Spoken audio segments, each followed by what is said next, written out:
But now we're going to Brussels, where President Zelenskyy joined EU leaders for an emergency summit on how to bolster Ukraine's security. The Ukrainian president telling those gathered that he hopes to have a, quote, meaningful meeting with the United States next week. And this, of course, comes as the White House says Zelenskyy has offered to sign a minerals deal.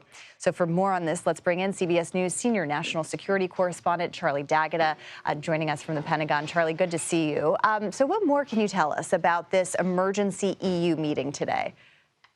Yeah, Caitlin, you know, in essence, this is Ukrainian President Volodymyr Zelenskyy going to Brussels, asking the EU for a lifeline in the absence of support from the United States. He's drumming up support from members of the European Union for commitment. Now, so at the moment, 27 members of the EU at least promised to fill that void that would see these partners, these individual countries, increase their military spending by loosening restrictions. So in theory, that would loosen up like $700 billion, which would dwarf any contribution that the United States has made. But that's not in the bank, right? That's not a check.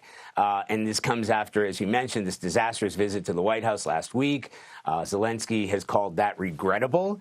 He said he's willing to restart talks with the U.S. And as he said, he says those talks will take place in Saudi Arabia next week.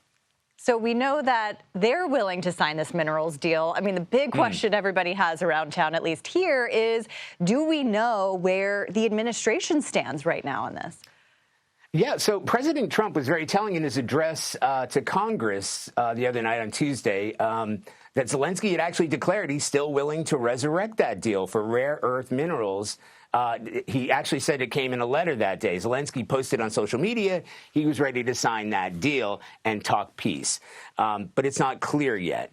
Maybe it's part of the negotiation, terms of the deal. But if it was the same one that they were discussing before, like last week, before things went south, that would see the Ukrainian government contributing like 50% of its revenues from their natural resources to like a U.S.-Ukraine fund.